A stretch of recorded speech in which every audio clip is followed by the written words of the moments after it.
Grounding the pool pump motor directly to the pool is generally unnecessary and potentially hazardous.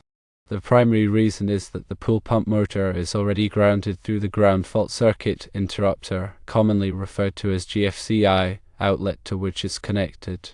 A GFCI outlet is designed to protect against electrical shock by monitoring the current flowing to and from the pump.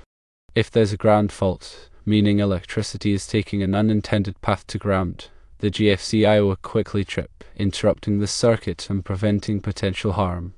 This tripping action safeguards both the equipment and people from electrical hazards.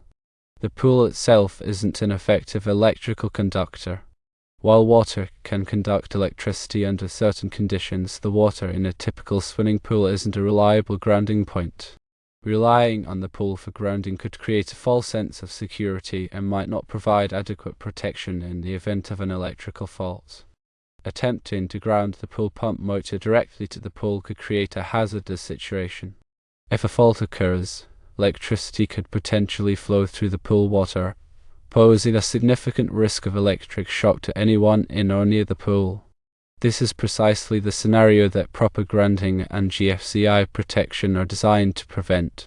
Instead of grounding the pool pump motor to the pool, you should focus on ensuring that the pump is properly grounded through the GFCI outlet.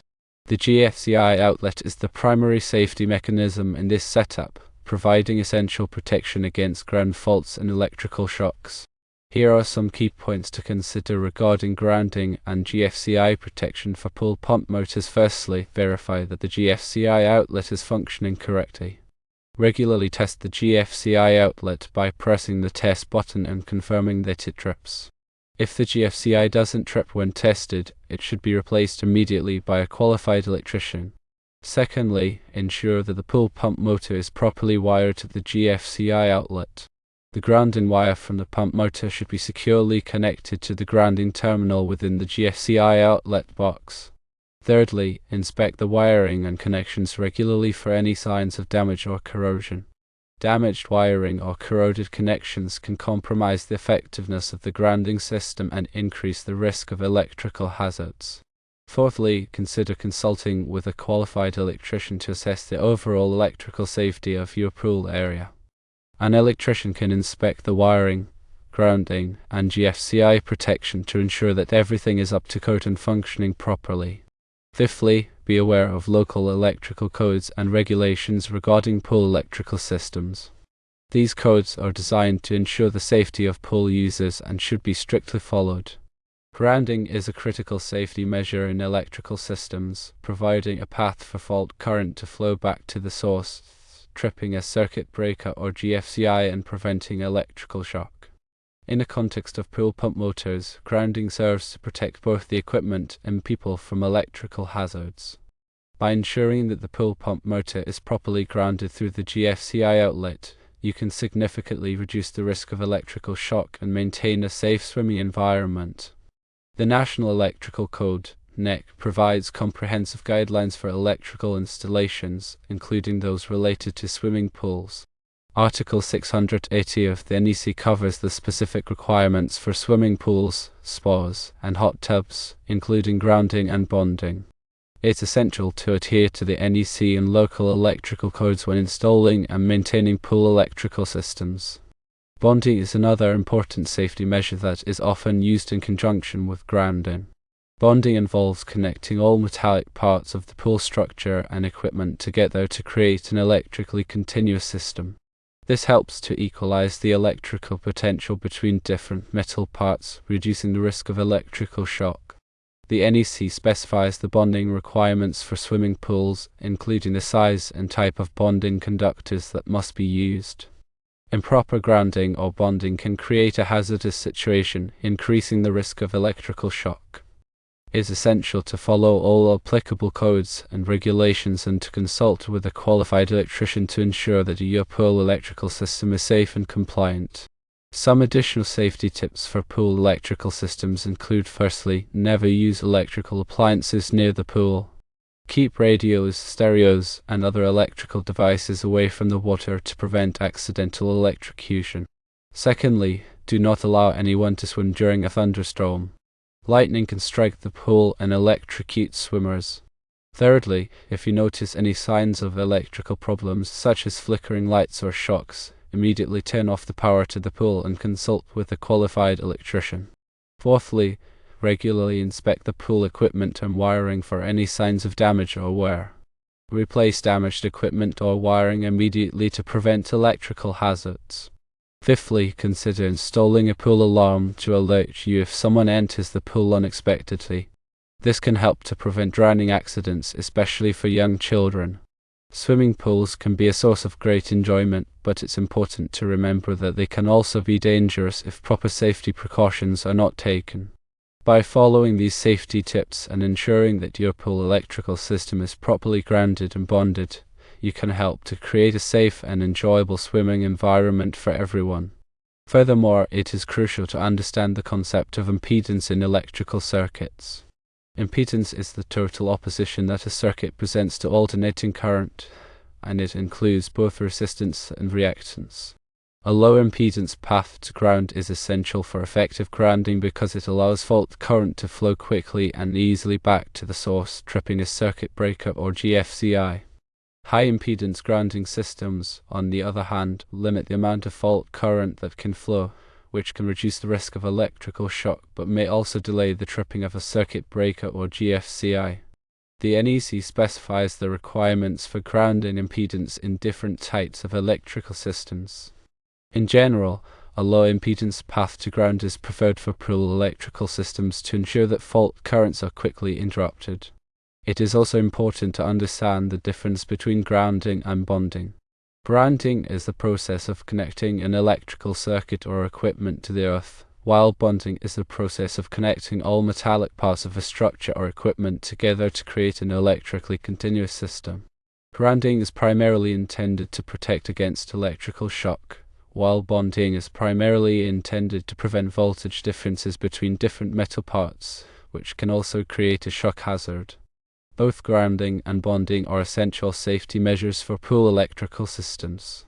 The NEC requires that all metallic parts of a pool structure and equipment be bonded together to create an electrically continuous system. This includes the pool reinforcing steel, the pool water, the pool pump motor, and any other metal parts that are within reach of a person in the pool. The bonding system must be connected to the grounding system to provide a path for fault current to flow back to the source. In addition to grounding and bonding, it is also important to use proper wiring methods for pool electrical systems. The NEC specifies the types of wiring that are permitted for use in swimming pools, and it also specifies the requirements for installing and protecting the wiring. For example, the NEC requires that all wiring be installed in conduit or other approved raceway, and it also requires that all splices and terminations be made in approved enclosures. Improper wiring can create a hazardous situation, increasing the risk of electrical shock. It is also important to regularly inspect the pool equipment and wiring for any signs of damage or wear. Damaged equipment or wiring should be replaced immediately to prevent electrical hazards. In addition to the technical aspects of grounding and bonding, it is also important to educate pool users about electrical safety. Pool users should be warned about the dangers of using electrical appliances near the pool, and they should be instructed on what to do in the event of an electrical emergency. For example, pool users should be told to stay away from the pool if they see any signs of electrical problems, such as flickering lights or shocks. They should also be told to immediately turn off the power to the pool and consult with a qualified electrician if they suspect an electrical problem. Swimming pools can be a source of great enjoyment, but it is important to remember that they can also be dangerous if proper safety precautions are not taken. By following these safety tips and ensuring that your pool electrical system is properly grounded and bonded, you can help to create a safe and enjoyable swimming environment for everyone. The information provided here is for general guidance only and should not be considered a substitute for professional electrical advice. Always consult with a qualified electrician when working with electrical systems. Here are some additional points to consider regarding GFCI protection for pool pump motors. Firstly, ensure the GFCI is readily accessible. The GFCI device protecting the pool pump should be easily accessible for testing and resetting. It should not be obstructed or located in a difficult-to-reach area. Secondly, use a weather-resistant GFCI. When installing a GFCI outlet near a pool, use a weather-resistant GFCI device designed to withstand moisture and outdoor conditions. This will help to prevent corrosion and ensure reliable operation. Thirdly, consider a GFCI circuit breaker. Instead of a GFCI outlet, you can use a GFCI circuit breaker in the electrical panel to protect the entire circuit serving the pool pump. This can provide an added layer of protection and convenience. Fourthly, regularly inspect the GFCI for damage. Periodically inspect the GFCI device for any signs of physical damage, such as cracks or broken parts. Replace the GFCI if it is damaged or not functioning properly. Fifthly, test the GFCI monthly. It is recommended to test the GFCI device monthly to ensure that it is working correctly. Press the test button and confirm that the GFCI trips, interrupting the power supply. If the GFCI does not trip, it should be replaced immediately. Sixthly, understand the limitations of GFCI protection.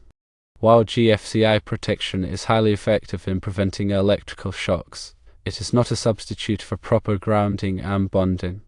It is important to ensure that all electrical systems are properly installed and maintained to minimize the risk of electrical hazards. Seventhly, be aware of nuisance tripping.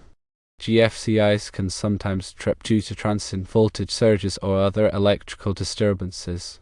If a GFCI trips frequently, it may indicate a problem with the electrical system that needs to be investigated by a qualified electrician. Eighthly, consult with a qualified electrician. If you have any questions or concerns about GFCI protection for your pool pump motor, consult with a qualified electrician. An electrician can assess your electrical system and recommend the best solutions to ensure the safety of your pool. By following these guidelines and taking the necessary precautions, you can help to ensure the safety of your pool and prevent electrical hazards. Remember that electricity can be dangerous, and it is important to take all necessary precautions to protect yourself and others. For specific grounding and bonding requirements, refer to Article 680 of the National Electrical Code. This article provides detailed information on the requirements for swimming pools, spas, and hot tubs. Always consult with a qualified electrician to ensure that your pool electrical system is safe and compliant with all applicable codes and regulations.